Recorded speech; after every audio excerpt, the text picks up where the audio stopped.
بسم اللہ الرحمن الرحیم نحمده ونصلی علی رسوله الکریم اما بعد۔ سیرت النبی صلی اللہ علیہ وسلم کے مدنی دور کا درس نمبر 191 رسول اللہ صلی اللہ علیہ وسلم کی 3 وصیتوں سے متعلق ہے۔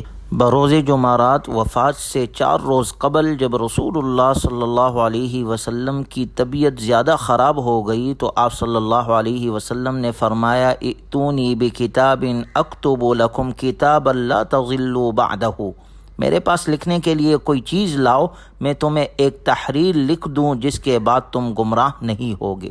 آپ صلی اللہ علیہ وسلم کے گھر میں بہت سارے لوگ تھے جن میں حضرت عمر رضی اللہ عنہ بھی موجود تھے۔ حضرت عمر رضی اللہ عنہ کہنے لگے آپ صلی اللہ علیہ وسلم پر بیماری نے غلبہ پا لیا ہے، ہمارے پاس قرآن کریم ہے جو ہمیں کافی ہے۔ حضرت عمر رضی اللہ عنہ کی رائے یہ تھی کہ آپ بیمار ہے، تکلیف دینا مناسب نہیں، ہمارے پاس اللہ کی کتاب قرآن کریم موجود ہے جو ہم کو ہر قسم کی گمراہی سے بچانے کے لیے کافی ہے۔ بعض حضرات نے حضرت عمر رضی اللہ عنہ کی رائے کی تائید کی اور بعض حضرات کا اصرار تھا کہ لکھنا چاہیے۔ جب رائے میں اختلاف ہو گیا اور اختلاف بڑھ گیا اور آوازیں بلند ہونے لگی تو رسول اللہ صلی اللہ علیہ وسلم نے فرمایا قوموا عنی، میرے پاس سے اٹھ جاؤ، میرے آس پاس جھگڑا مناسب نہیں۔ لوگوں میں اختلاف ہو گیا تھا، وہ کہنے لگے تھے کہ آپ کی کیا حالت ہو رہی ہے؟ کیا آپ شدید بخار کی وجہ سے ایسی باتیں کہہ رہے ہیں؟ ذرا آپ ہی سے پوچھ لو۔ وہ آپ سے بار بار پوچھنے لگے تو آپ صلی اللہ علیہ وسلم نے فرمایا دعونی، مجھے چھوڑ دو، میں جس حالت میں ہوں وہ اس سے بہتر ہے جس کی طرف تم مجھے بلاتے ہو۔ حضرت ابن عباس رضی اللہ عنہ کہنے لگے سب سے بڑی مصیبت یہ تھی کہ جو لوگ اختلاف اور تکرار کر رہے تھے وہ رسول اللہ صلی اللہ علیہ وسلم کی طرف سے تحریر لکھوانے میں حائل ہو گئے۔ چنانچہ پھر اسی دن رسول اللہ صلی اللہ علیہ وسلم نے اپنے صحابہ کرام رضی اللہ عنہم اجمعین کو 3 باتوں کی وصیت فرمائی۔ پہلے نمبر پر آپ صلی اللہ علیہ وسلم نے فرمایا مشرکین کو جزیرہ عرب سے نکال دو۔ دوسرے نمبر پر آپ صلی اللہ علیہ وسلم نے فرمایا وفود کو اسی طرح عطیات دیتے رہنا، یعنی ان کا اکرام کرنا جس طرح میں دیتا ہوں۔ تیسری بات سے آپ صلی اللہ علیہ وسلم نے سکوت فرمایا یا راوی بھول گیا۔ تیسری وصیت کے حوالے سے حضرت عائشہ صدیقہ رضی اللہ عنہا کی اس روایت کو بھی شمار کیا جاتا ہے جس میں وہ بیان کرتی ہے کہ رسول اللہ صلی اللہ علیہ وسلم نے اپنی بیماری میں مجھ سے فرمایا اپنے والد ابو بکر اور بھائی کو بلاؤ تاکہ میں ایک مکتوب لکھ دوں، بلا شبہ مجھے خدشہ ہے کہ کوئی تمنا کرنے والا تمنا کرنے لگے گا یا اعتراض کرنے والا اعتراض کرتا پھرے اور کہے کہ میں بہتر ہوں۔ اللہ تعالیٰ اور تمام مؤمنین ابو بکر کے علاوہ سب کا انکار کرتے ہیں۔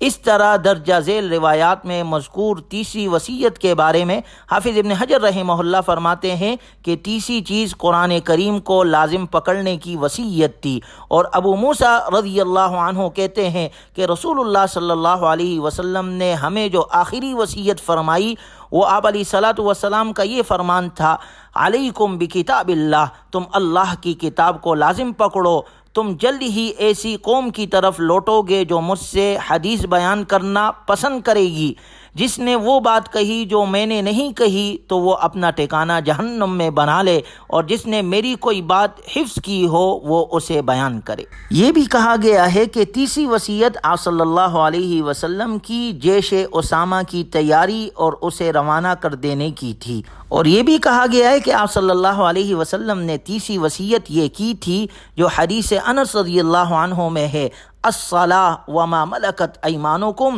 نماز اور غلاموں کا خیال رکھنا، یعنی نماز کے ذکر میں تمام حقوق اللہ کا ذکر آ گیا اور غلاموں کے ذکر میں تمام حقوق العباد کا ذکر آ گیا، اور انسان کی زندگی کا خلاصہ یہی ہے کہ انسان صحیح طور پر حقوق اللہ اور حقوق العباد ادا کرنے والا ہو۔ رسول اللہ صلی اللہ علیہ وسلم دنیا سے پیر کے دن پردہ فرما گئے، اور دستاویز آپ صلی اللہ علیہ وسلم نے جو لکھوائی وہ جمعرات کا دن تھا۔ یہ واقعہ جمعرات کے دن پیش آیا، اور اس پر صحابہ کرام رضی اللہ عنہم اجمعین کے درمیان کچھ اختلاف ہوا، اس بنا پر کہ آپ صلی اللہ علیہ وسلم کی دستاویز لکھے یا نہ لکھے۔ اس سے متعلق روافض بہت شور مچاتے ہیں۔ اصل بات یہ ہے کہ رسول اللہ صلی اللہ علیہ وسلم اللہ تعالیٰ کا پیغام پہنچانے پر مامور تھے۔ کسی کے خوف سے آپ صلی اللہ علیہ وسلم نے فریضہ تبلیغ نہیں چھوڑا، خصوصاً ایسی چیز جو گمراہی سے بچاتی ہو، اسے تو آپ صلی اللہ علیہ وسلم کسی صورت نظر انداز نہیں کر سکتے تھے۔ اگر ایسی بات ہوتی تو حضرت عمر رضی اللہ عنہ کو روک دیتے، جیسے کہ صلح حدیبیہ کے موقع پر آپ صلی اللہ علیہ وسلم نے حضرت عمر رضی اللہ عنہ کو روک دیا تھا۔ حضرت عمر رضی اللہ عنہ صاحب الرائے تھے، ان کی رائے کے مطابق کئی موقعوں پر قرآن نازل ہوا۔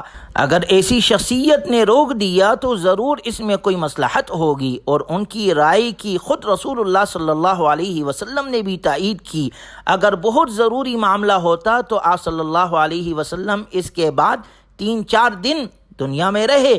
ان ایام میں آپ صلی اللہ علیہ وسلم کسی سے بھی تحریر لکھوا دیتے، اور اس سے پہلے تکمیل دین کی آیت نازل ہو چکی تھی۔ اب اگر گمراہی سے بچانے والی کوئی چیز باقی رہ گئی تھی تو پھر تکمیل دین کے کیا معنی ہوں گے؟ معلوم ہوتا ہے کہ آپ صلی اللہ علیہ وسلم کوئی نئی بات بیان نہیں کرنا چاہتے تھے، بلکہ یا تو آپ صلی اللہ علیہ وسلم تفصیل کو مجملاً بیان کرنا چاہتے تھے، یا پہلی باتوں میں سے کسی بات کی تاکید کرنا چاہتے تھے، جس کے لیے حضرت عمر رضی اللہ عنہ نے آپ صلی اللہ علیہ وسلم کو تکلیف دینا ضروری خیال نہ کیا۔ ان حقائق کی روشنی میں حضرت عمر رضی اللہ عنہ کے فہم کو فہم ابن عباس رضی اللہ عنہ پر ترجیح دی جائے گی۔ رسول اللہ صلی اللہ علیہ وسلم نے آخر میں 3 چیزوں کی وصیت کی تھی جن پر حضرت عمر رضی اللہ عنہ عمل پیرا ہوئے۔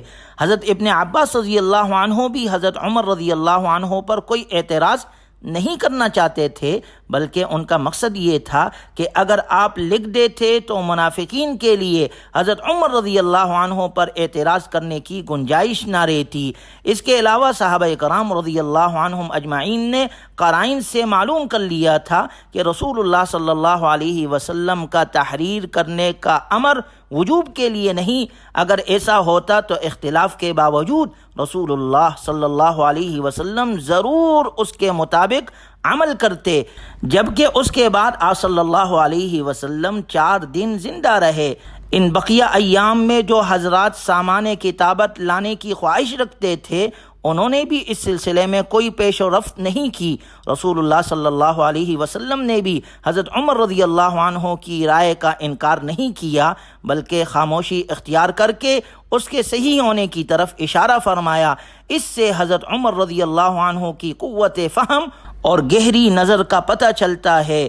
انہیں بھی قرائن سے اندازہ ہو گیا تھا کہ یہ دستاویز ضروری نہیں۔ اگر ضروری ہوتی تو رسول اللہ صلی اللہ علیہ وسلم اسے محض اس اختلاف کی وجہ سے کبھی نظر انداز نہ کرتے۔ بعض لوگ خصوصاً روافض نے اس واقعے سے اس بات کو ثابت کرنے کی کوشش کی ہے کہ آپ صلی اللہ علیہ وسلم اس تحریر میں حضرت علی رضی اللہ عنہ کے حق میں خلافت کی وصیت لکھوانا چاہتے تھے، لیکن حضرت عمر رضی اللہ عنہ اس میں رکاوٹ بن گئے۔ معاذ اللہ، یہ جھوٹ ہے۔ رسول اللہ صلی اللہ علیہ وسلم کا ارادہ اس تحریر سے کیا تھا؟ اٹکل چلانے سے بہتر ہے کہ واقعے کی تحقیق کی جائے۔ دلالت اور صراحت دونوں اعتبار سے حضرت ابوبکر رضی اللہ عنہ کے بارے میں آپ صلی اللہ علیہ وسلم خلافت کا اشارہ دے چکے تھے۔ جہاں تک دلالت کا تعلق ہے تو آپ صلی اللہ علیہ وسلم نے اپنی زندگی میں اپنے مصلح پر ابو بکر رضی اللہ عنہ کو صحابہ کا امام بنایا۔ جو رسول اللہ صلی اللہ علیہ وسلم کی زندگی میں مسلمانوں کا امام بن گیا، کیا وہ آپ علیہ الصلاۃ والسلام کے چلے جانے کے بعد اس لائق نہیں کہ مسلمانوں کا خلیفہ بنے؟ اور پھر اسی طرح آپ صلی اللہ علیہ وسلم نے سن 9 ہجری میں حج میں حضرت ابوبکر رضی اللہ عنہ کو امیر بنا کر آپ صلی اللہ علیہ وسلم نے ان کے خلیفہ ہونے کا اعلان کر دیا تھا۔ باقی رہی بات تشریح کی تو مسند احمد میں روایت ہے کہ حضرت عائشہ صدیقہ رضی اللہ عنہا فرماتی ہے کہ رسول اللہ صلی اللہ علیہ وسلم کا مرض الوفات جب شروع ہوا تو اس مرض میں ایک بار رسول اللہ صلی اللہ علیہ وسلم نے فرمایا، ابو بکر اور ان کے بیٹے کو بلاؤ تاکہ تحریر لکھ لی جائے، کہیں یہ بات نہ ہو کہ کوئی خلافت کا حریص ابو بکر رضی اللہ عنہ کے معاملے میں طمع کرے۔